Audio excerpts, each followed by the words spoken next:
Cricket time now on the SportsMax zone. West Indies have an unassailable lead in their three-match one-day international series versus South Africa. The Windies lead 1-0, winning the second one-day international on Saturday by 48 runs. Batting first, the Windies piled on their highest one-day international score in 3 years, 335 for 8 of 50 overs. Shai Hope became the second highest scoring captain on debut, stroking a classy unbeaten 128, while his deputy, Rovman Powell, added 46 after being dropped on 6. Gerald Coetzee was the pick of the Proteas bowlers with 3 for 57.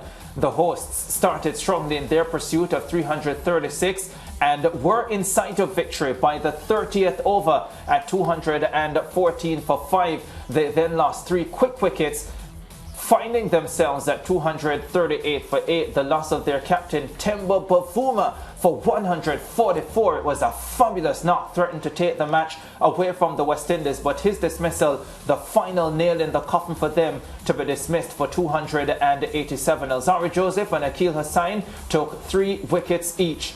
Let's hear from skipper Shai Hope. It's been a great start. Happy the guys can pull through in the end. Bit tiring game for me, but I'm just happy the way the guys played. It's important for us to get a good start. Obviously we lost the first ODI, so now we have a great chance to finish the series now. So decent debut for myself, and hopefully the team can pull through in the end.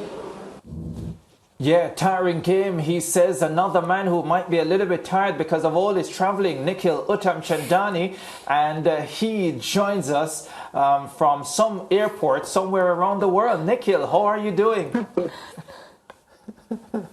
I'm well, man. Grateful to be alive. Yeah, it's great to have you. Talk to me about the West Indies performance at the weekend. What did you make of the overall effort? Well, I think a very impressive start to the Shai Hope era. I mean, when you look at him as captain, I was quite surprised when I woke up at about 5 in the morning to see he had actually not opened the batting, and they went with Brandon King and Kyle Mayers to start things off in that first 10. But I think it's a move that sort of worked out, because you've got that T20 opening pair starting in the first 10 overs when you only got 2 fielders outside the circle. And it seemed like the added responsibility sort of elevated his game, if he could, even if that even exists, because we know how dominant he's been in ODI cricket. But you look at the way he went about things. He's only hit 62 sixes in his long, illustrious career, but on that occasion, he hit 7. So clearly something on that day, you know, in that brilliant knock of 128, sort of just flicked the switch in Shai Hope's mind. But it was a clinical performance for the West Indies, and I think a performance that would give them confidence going into the qualifiers.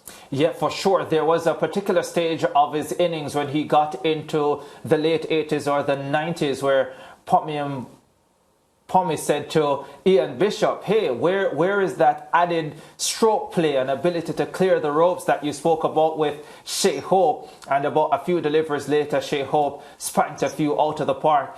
It really was a fabulous innings. When you look at his numbers, right, as an opener, he's averaging over 60.74. Isn't great at number 3, just 37.24, which, mind you, isn't terrible. At number 4, he's averaging 52.5, and then now 42 in that number 5 position. So what is clear is that as an opener is where he's had most success, Shai Hope. Do you see this number 5 situation continuing beyond the opening test and beyond the opening ODI and beyond this series?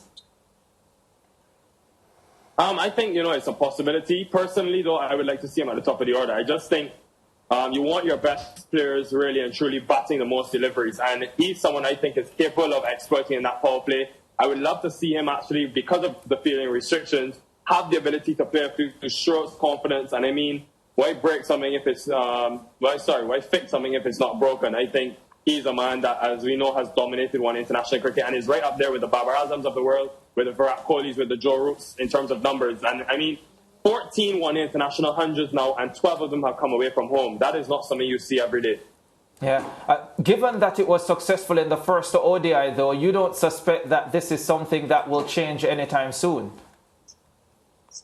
No, I think they'll probably keep it the same for the remainder of the series, and of course, maybe into those World Cup qualifiers. But Hope is captain, so he does have it at sort of his decision between him and Andre Coley as to which way they want to go. But clearly he's more comfortable. And it also, of course, takes some of the burden off of him because, remember, he has the gloves on for the entirety of the innings as well. So that could also play a part in his decision-making. You heard him say it was a sort of a tired game. Yeah, and that's exactly where I want to go about it being a tired game as we look at the high scores in ODIs in a player's first match as skipper. Glenn Turner of New Zealand with 171, and now Shai Hope with that fabulous unbeaten of 128. Would you consider, if you're in charge of this West Indies team, saying to Nicholas Pooran, take the gloves and take some pressure off the captain Shai Hope, who has to be leading the batting and leading the team?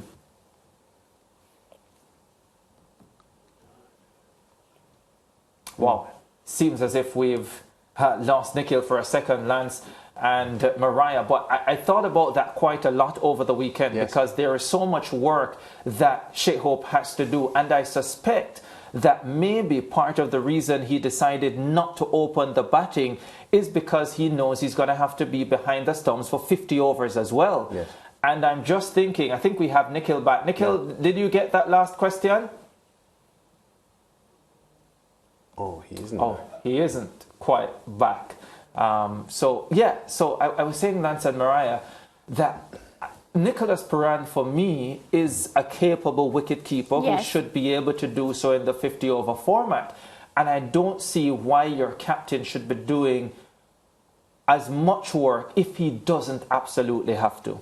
I agree with that. I agree with that. But, you know, based on what happened in the first ODI, the resultant effect is that things worked fine.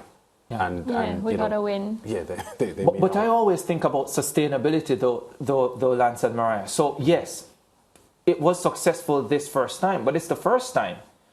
There is no doubt about Shai Hope's quality to bat, to wicket keep, to lead the team. But can he successfully do that on a sustainable basis, match in, match out? You heard him. It was a tiring match for me. Well, I think, Ricardo, okay, so it was the first match with him doing all these different things, just the additional leadership role, which is a very heavy role. I think that, you know, with time and with discussions, it's good that they have a Nicholas Pooran in the setup who is capable. So let's just say it comes down to that situation, then they turn to Nicholas Pooran. So I don't really see it as a major problem. I feel as if there is the solution right there in the team. So, you know, they're trying it out. And right now, as we're getting ready for the major competitions, these matches against South Africa not counting for anything. So it's good for trial and error until they find a balance that works.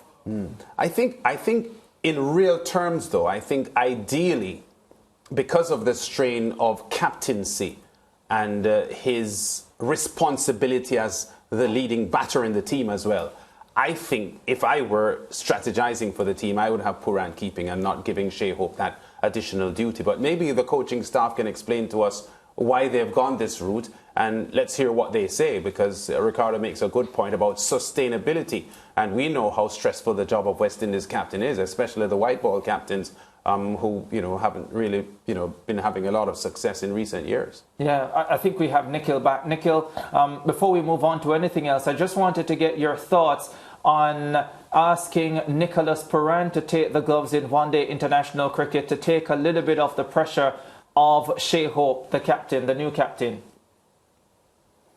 But I think, as I said before it sort of lost connection. I find it sort of impossible to think of how Shai Hope is able to keep wicket as well as score, you know, that amount of runs. But I think when it comes to, you look at the glove work of both players, to me, Shai Hope is a much better gloveman than Nicholas Pooran. So for that reason, I think I would want probably retaining Shai Hope, even with the burden of captaincy. I want him probably with the gloves on, just because I think he's better in terms of quality behind the stumps. Do you suspect that's the reason he's gone down to number 5 as opposed to continuing to open? Because for me, something has to give. So you have to make a determination as to what it's going to be. Is it going to be that he's not going to open and you keep him at number 5, or he's not going to wicket keep to take a little bit of the strain off his body? I think definitely batting lower down the order, as we saw him do in his first game as captain, could be a sign, because one thing I don't really hear about Shai Hope complaining about sort of the wear and tear of a game, or as you heard in that press conference saying that he had a sort of a tiring game.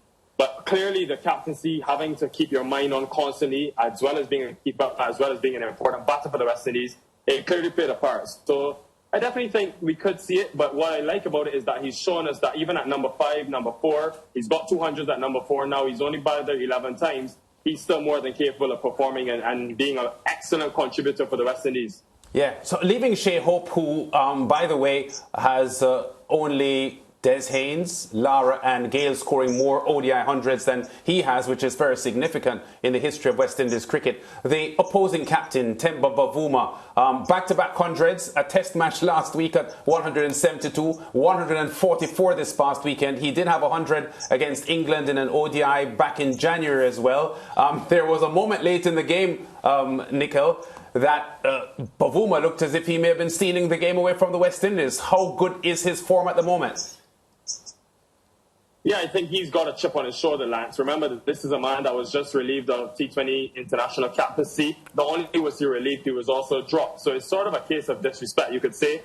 I think he's such a talented player, but because of the resilience, he's not as flashy and flamboyant as maybe an Aiden Markram. But what he brings to the table is that fight for South Africa. And they don't have a lot of fighters in that top order especially. So I definitely think when you look at sort of the best one international batters going around, you won't necessarily call him in the top 5, but that innings was a serious knock. And I think the West Indies need to do a bit better as well, because they dropped him after he got to that 100, and he could have easily gone on to take the game away from the West Indies. He was just having that type of day. So I think ways to improve from the West Indies, but take nothing away from Temba Bavuma. That was a world-class innings, that 144.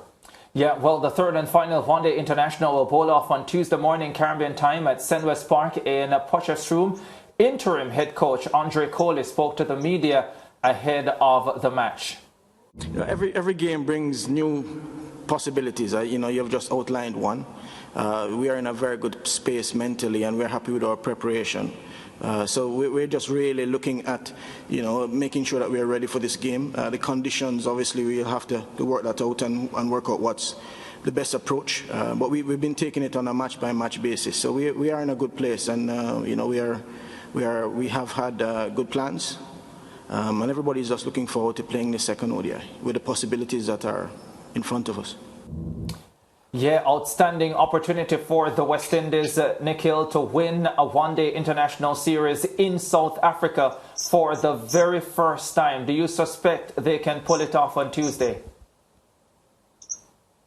Ricardo, Lance and Mariah, the West Indies will not only pull it off, they'll win the series and create history. I think this is a new one international side, eager to get into the World Cup qualifiers and qualify for that World Cup. I've seen enough with both bat and also with ball. The way that they fought back in those middle overs, it was a rough start in terms of that with that new ball. But I think they used the conditions very well. Akil Hussain was expensive, came back excellently in his second spell to pick up 3 wickets. Alzari Joseph has been brilliant.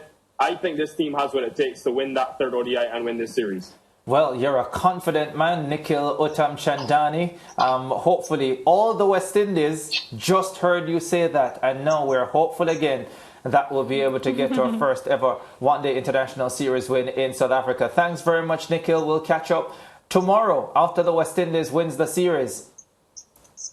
Cheers, guys, and sorry for the connectivity issues. Bye. Yeah, and to be fair to Nikhil, he did pre-series speak favourably about the West Indies' chances in this ODI series. He's not just saying that now, to be fair to him. I remember him before the first ODI suggesting that he gave the West Indies a good shot. Yeah, we're rushing into a break, but quickly remember as well that South Africa do have a number of leading players missing from this team, so that is to be taken into consideration. A win is a win. A win is a win. I do agree with you, but a win also has to be put into context. Time for break. More zone update context. When we write win, we will not write context.